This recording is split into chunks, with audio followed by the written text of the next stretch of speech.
Embeera bweti bwekyafaananye mu kaseera kano wakati mu kweteekerateekera okuziika omugenzi Kyobe Musa ekapeesa. Enteekateeka bwezi bwe zitambula okusinziira nga bulaba mu kifo kino Essonde.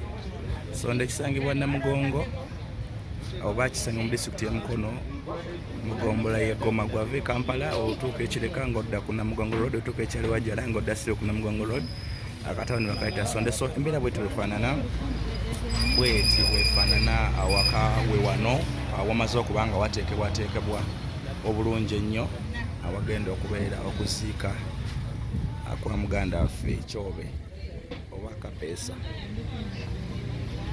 So njagadde nkulageko embeera nga bwetambula ate ngenda kulagako ne ku ntaana nga bweteekerateekeddwa obulungi ennyo okulaba nga kapeesa ate agenda mu mirembe emirungi ennyo, naye nga embeera y'amaziga, mbeera si nnungi n'akatono. Embeera nga bw'ogiraba bweti bwefaanana, embeera ya kinyekagobe, enkuba yatonyeemuko, abantu enkuba yabakubyemu naye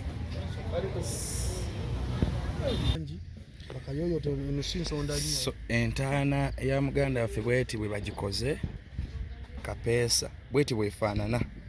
Nagibalazeeko eggulo nga bakyagisima busimi, so kati bagimaze kukyabulako kalangi, bagenda kusigako langi naye nga sofa bweti bwefaanana.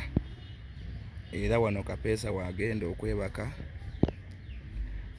emirembe gyonna mpaka walizuukira.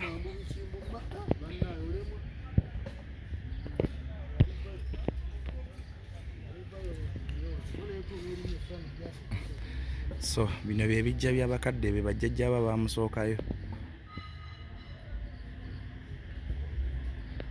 ne bakawaida b'oku kyalo bakawuboyi obugenda maaso okuba nga ate obugoberera. Kale subscribinga, likinga, sharinga, teekako ka komenti.